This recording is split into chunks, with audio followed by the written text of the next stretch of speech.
এই দেখো বন্ধুরা, আমার ফ্লিপকার্টে অর্ডার দিয়েছিলাম, এটা চলে এসেছে। চলো এটা খুলে দেখি কি আছে।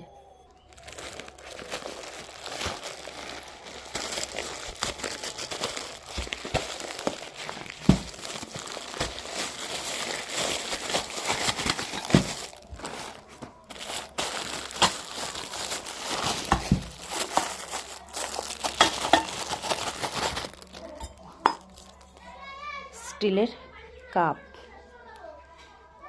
দেখো এরকম 6টা আছে। একটা, দুটো, তিনটে, চারটে, 5টা, 6টা। প্রত্যেক দিন সকালে তোমরা আমার বাড়ি চলে আসবে বন্ধুরা, তোমাদের জন্য 1 কাপ করে চা ফ্রি থাকবে। এই ভিডিওটা দেখার জন্য অনেক ধন্যবাদ।